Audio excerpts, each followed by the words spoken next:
Bueno, this is the story, The Ingenious Gentleman Don Taco de la Mancha.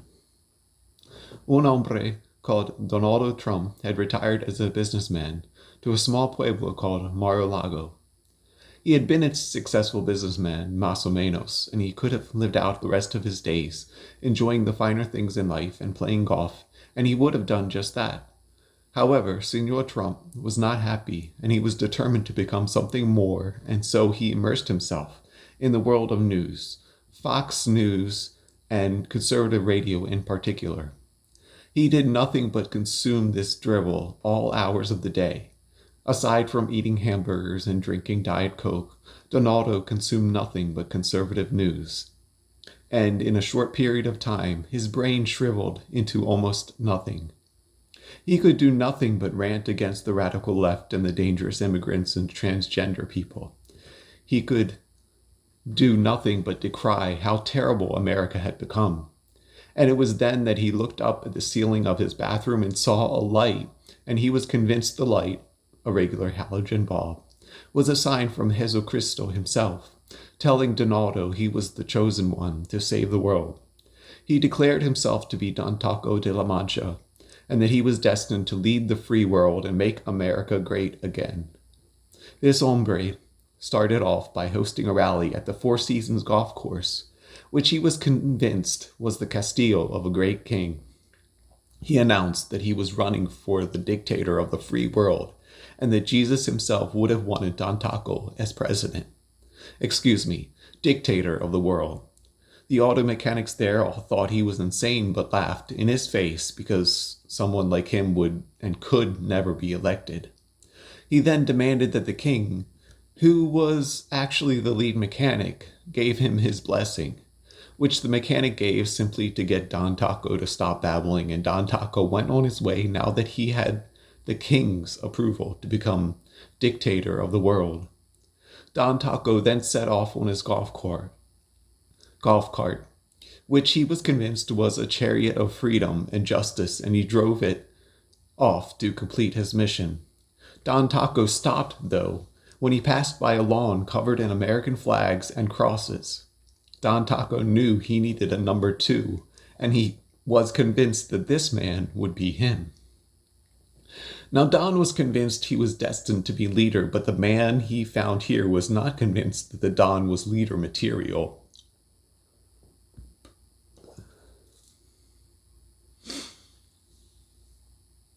He knew the Don's old business practices, and he thought they were shady, and he knew the Don's morals, and he knew they were un-Christ-like, and so he refused the Don's request to be his second in command.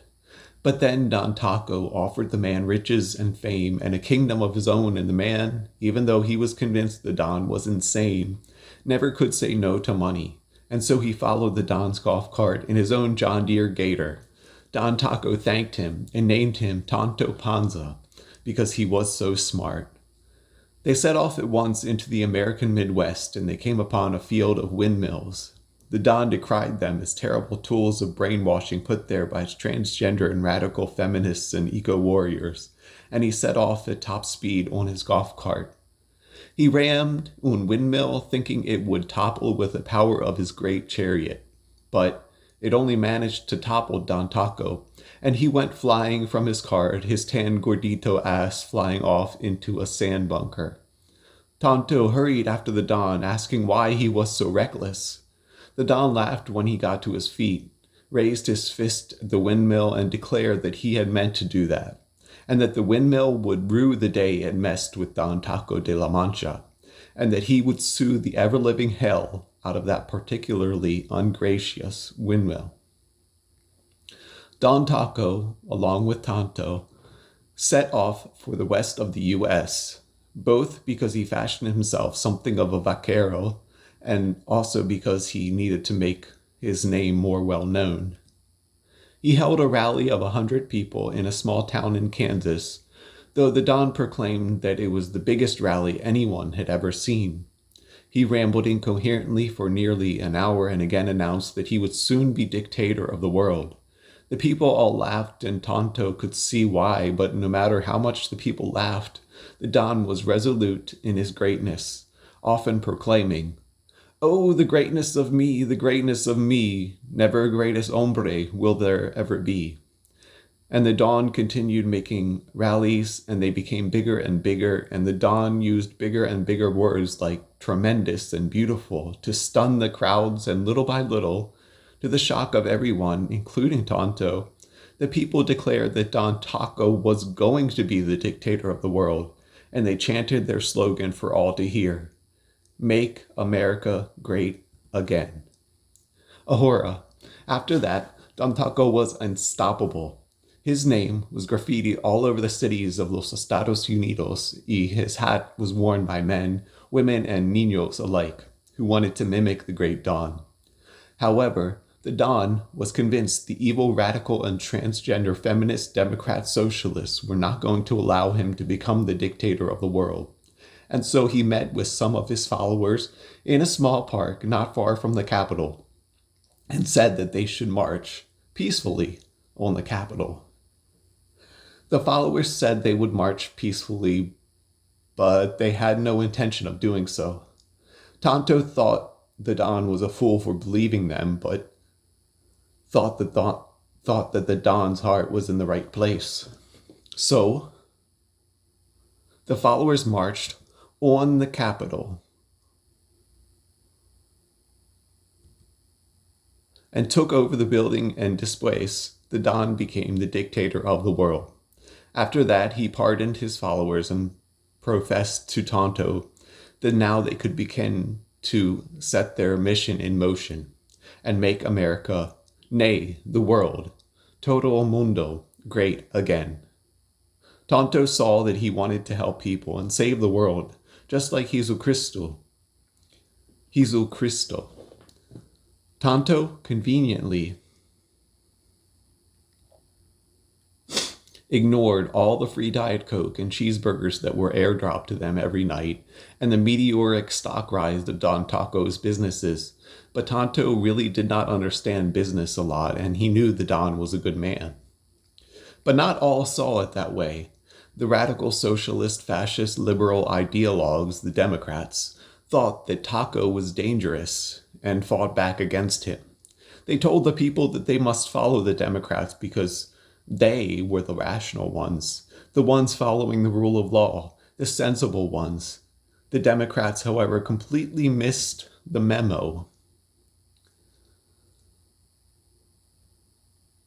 that the people were tired of the same old lies, the same old politics, the lies about progress and hope when the jobs and money were disappearing, and so the people just laughed in the Democrats' faces.